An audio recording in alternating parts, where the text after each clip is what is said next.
그런 인사 이제 못하게 되는 때가 됐어요. 눈치 봐야 되는 때가 있습니다. 네, 오늘은 보통 때보다 말씀을 한 제가 3분의 2 정도로 짧게 하겠습니다. 네, 그 이름을 예수라 하라. 네, 우리 하나님이 어떤 분이신지 우리가 여러분들이 얼마나 아십니까?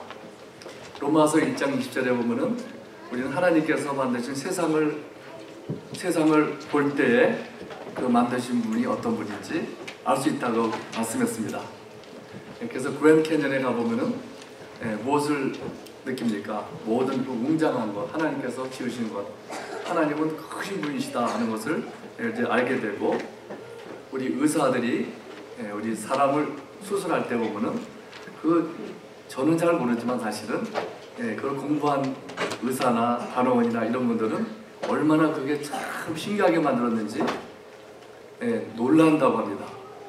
그런 거 보면서 하나님께서 그 작은 것이라도 섬세하게 만드시는 걸 보면서 하나님은 아주 섬세하신 분이다. 크신 뿐만 아니라 아주 섬세하신 분이라는 것을 알 수가 있습니다. 또 하늘과 별들을 연구하는 애스트로노머들, 천문학자들은 우주들을 연구해 보면서 참 그 우주가 상상 밖으로 크다는 것은 우리 말할 수가 없이 상상할 수 없는 일입니다. 하나님의 그 크심을 그 애스트로노머들은 아마 느낄 것입니다. 그래서 시편 19편 1절에 보면은 하늘이 하나님의 영광을 선포하고 궁창이 그의 손으로 하신 일을 나타내는도다, 이렇게 말씀했습니다. 또 그 애틀란타나 시카고나 그 어쿠아리움 가보셨어요? 어쿠아리움에 가보시면은 저는 느낀 것이, 애틀란타에 가봤는데 물고기의 종류들이 얼마나 많은지 모르고 그 색깔들이 참 그렇게 많은지 참 놀랍니다.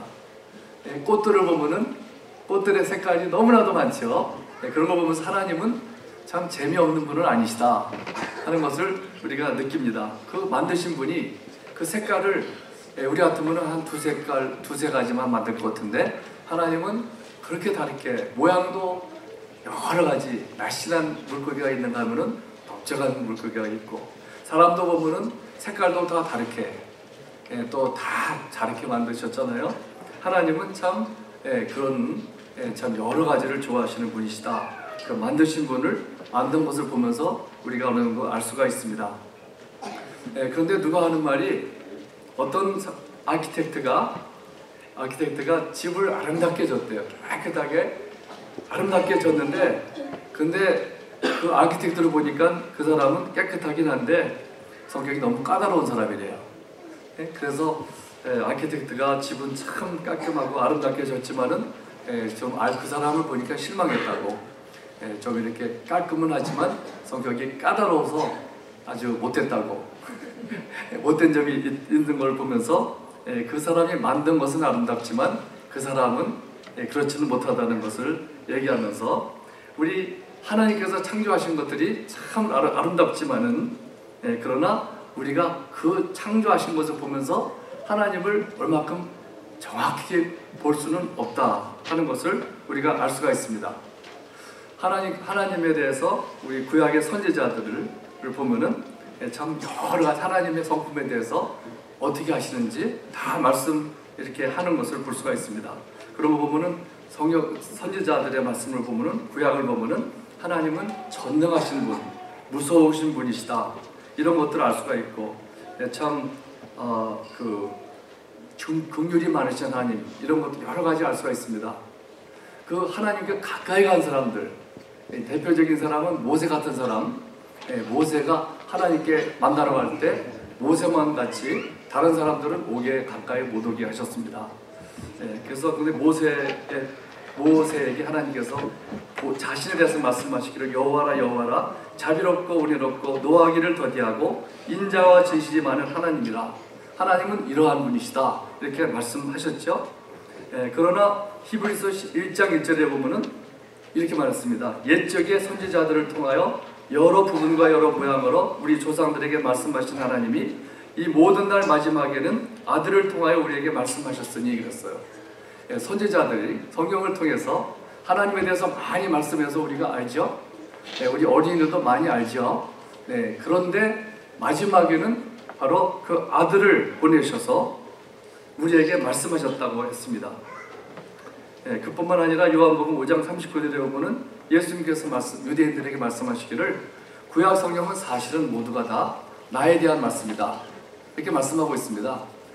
네, 우리 요한복음 또 1장 18절에 보면은 본래 하나님을 본 사람이 없을 때 아버지 품속에 있는 독생하신 하나님이 나타내시느니라, 이렇게 말씀하셨습니다.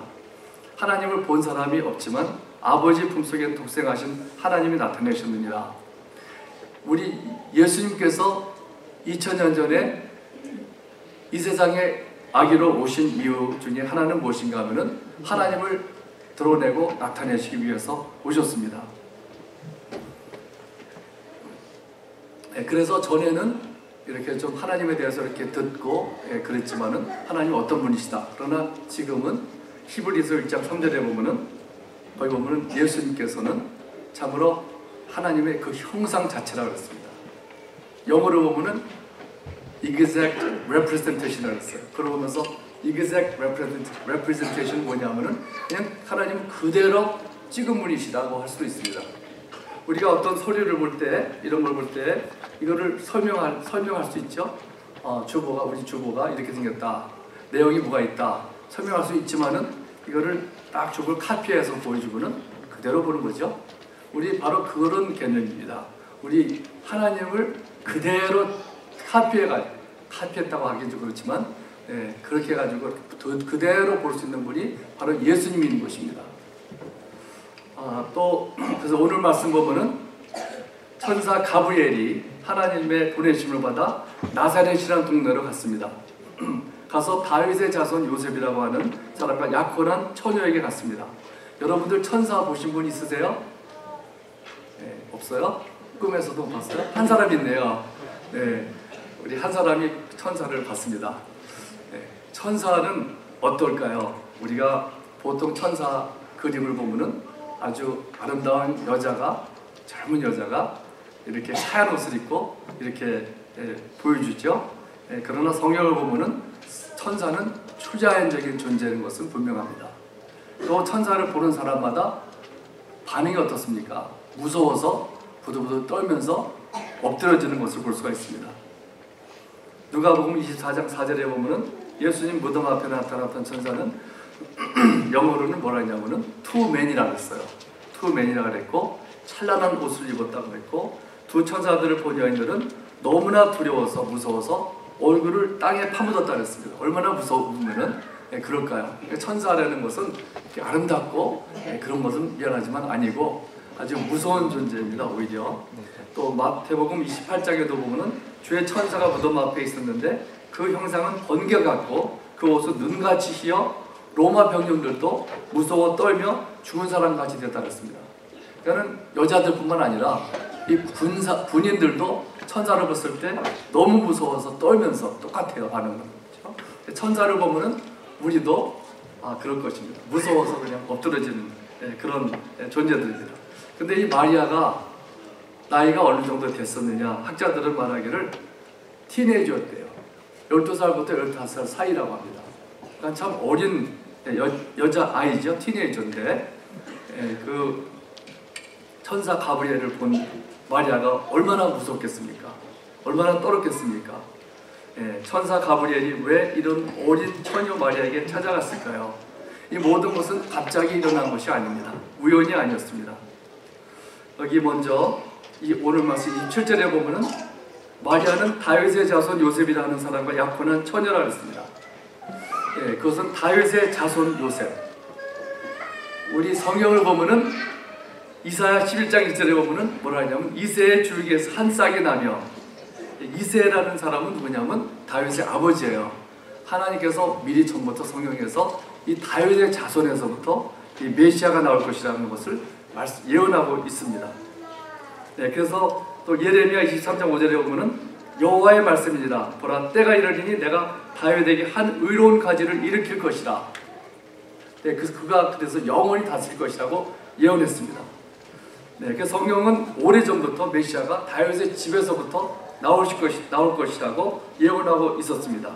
그렇기 때문에 마리아는 다윗의 자손 요셉과 약혼한 처녀였고 그 처녀에게 왔던 것입니다. 또 왜 그런가 하면은 왜 처녀에게 왔을까? 조금만 더 기다리면 되겠습니다.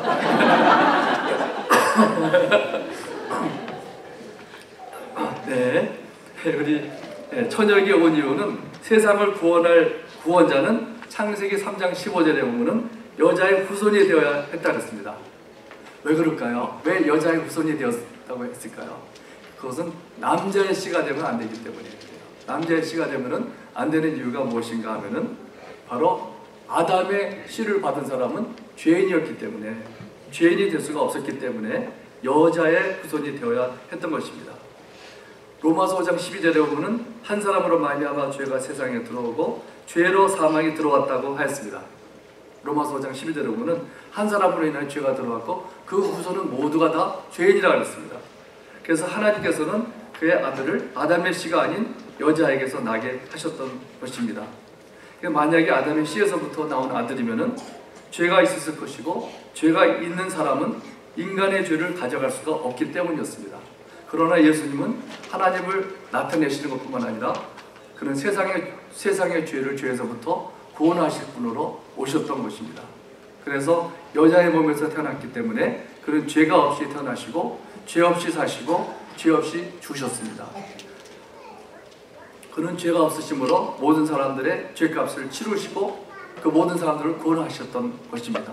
그러므로 천사 가브리엘이 마리아에게 왔을 때 그에게 무엇이라고 했습니까? 30절에 보면은 천사가 이르되 마리아여 무서워하지 말라. 내가 하나님께 은혜를 입었느니라. 보라 내가 잉태하여 아들을 낳으리니 그 이름을 예수라 하라 그랬어요. 네, 그 이름을 예수라 하라. 그것은 의미가 없는 이름이 아닙니다.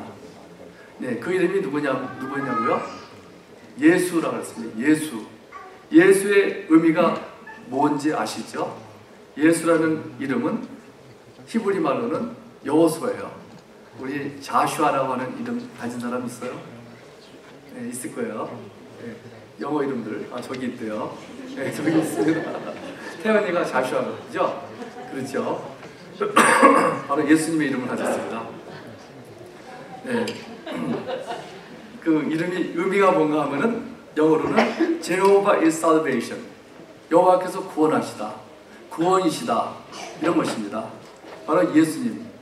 예수님 이름 자체가 하나님께서 가브리엘 천사에게 통해서 주신 이름이고 그 이름이 그가 왜 오셨는지를 너무나 분명하게 말씀하고 있습니다. 네, 그것은 또 무엇을 말하느냐? 여호와는 구원이시라는 것은 구원이 필요한 우리라는 것을 또 보여주고 있죠. 우리를 무엇에부터 구원해 주시냐?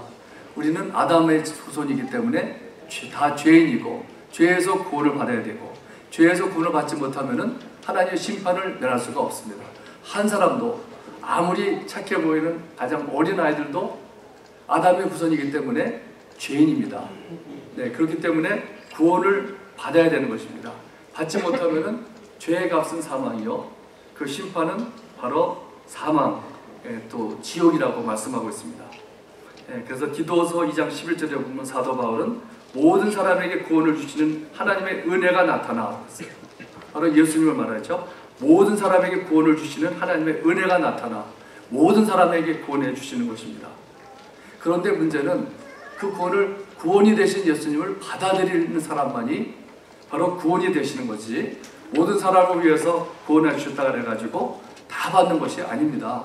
바로 어린 아기로 오신 예수님을 우리가 받아들이는 사람만 우리에게 하나님의 은혜가 나타나서 구원해 주신다고 말씀하고 있고 14절에 보면은 그가 우리를 대신하여 자신을 주심은 우리 모든 불법에서 우리를 속량하시고 그랬어요. 우리를 대신하여 자신을 주심은 우리를 대신해서 우리가 죽어야 되는데 심판을 받아야 되는데 우리가 그런 고통을 당해야 되는데 바로 대신해서 자신을 주신 것은 십자가의 죽음을 말씀하고 있고 모든 불법에서 우리를 속량하시고 속량이라는 것은 영어로 redeem 한다 했어요. 쉽게 말하면 산다는 거죠. buy 하는 거예요. purchase요. 우리 종으로 된 우리 여기 흑인 없겠지만 흑인이 우리 종으로 팔려갈 때 종이 되죠. 그를 돈을 주고 사는 경우가 있습니다. 여기뿐만 아니겠죠. 종으로 했을 때 돈을 주고 살 때 그것이 바로 속량이라고 하고 위대한다고 하는 것입니다. 사지 않으면 우리는 종으로서 죽을 수밖에 없는 그런 존재인 것입니다. 그러나 예수님께서 이 세상에 오신 것은 우리를 구원하시기 위해서 오셨고 우리를 속량하시고자 오셨던 것입니다. 그래서 우리를 대신해서 죽으심으로 우리가 지불해야 될 죄값을 대신하여서 내셨던 것입니다. 그래서 그가 우리 대신 죄인이 되셨고 우리는 그 대신 의로움이 되었습니다. 우리가 바꾼 거예요. 그 엑스체인지 된 거예요. 맞바꿈이라고 말할 수 있습니다. 베드로전서 1장 18절에 보면은 우리가 대속함을 받은 것은 은이나 금같이 없어질 것이라 된 것이 아니고 오직 흠없고 점없는 어린 양 같은 그리스도의 보배로운 피로 된 것이라 했습니다. 너무나 확실하게 분명하게 말씀하고 있죠. 우리는 구원을 받아야 할 필요가 있는 우리는 다 아담의 후손입니다. 여기는 여자의 후손으로 난 사람은 없어요. 혹시 없죠? 오직 한 분만 여자의 후손으로 태어나신 분이고 그분만 죄가 없으시기 때문에 우리의 죄를 대신해서 지으실 수 있었던 것입니다. 우리가 예수님께서 이 세상에 태어나신 것은 오늘 두 가지 생각해 봤습니다. 하나는 하나님을 나타내시기 위해서 하나님이 어떤 분이신가 보려면은 바로 예수님을 보면 됩니다. 다른 분이 아니죠. 두 번째 예수님께서 오신 것은 바로 우리를 구원해 주시기 위해서 이 세상에 오셨습니다. 그래서 우리는 예수님께서 오신 것은 바로 그 두 가지 위해서 무엇보다도 중요한 것은 우리 세상을 죄에서부터 구원하시기 위해서 우리 여자의 몸에서 태어나셔서 죄가 없으신 그가 우리를 대신해서 십자가에서 죄값을 치르신 것입니다. 우리 다 같이 기도하겠습니다. 하나님 감사합니다. 우리가 하나님을 잘 모를 때 주님 참으로 선지자들을 통해서 우리 구원에 대해서 하나님에 대해서 말씀하셨고 예수님에 대해서 말씀하셨지만 마지막에는 예수 그리스도를 이 땅에 보내셔서 하나님을 나타내셨다고 했습니다. 또 모든 세상이 죄 때문에 죽을 수밖에 없었던 우리들 예수님을 보내셔서 우리를 대신해서 죽으심으로 죄값을 치르시고 우리를 구원해 주셨다고 말씀했습니다. 주님 아기 예수 2000년 전에 오신 아기 예수를 우리가 그렇게 알고 그대로 믿고 받아들이며 주님을 위해서 살게 해주시옵소서. 오늘도 우리 모든 순서가 하나님 예수 그리스도를 드러내고 나타내고 영광을 돌리는 찬양 드리는 이 시간이 되게 해주시옵소서. 감사하며 예수님 이름으로 기도드립니다. 우리 시간에는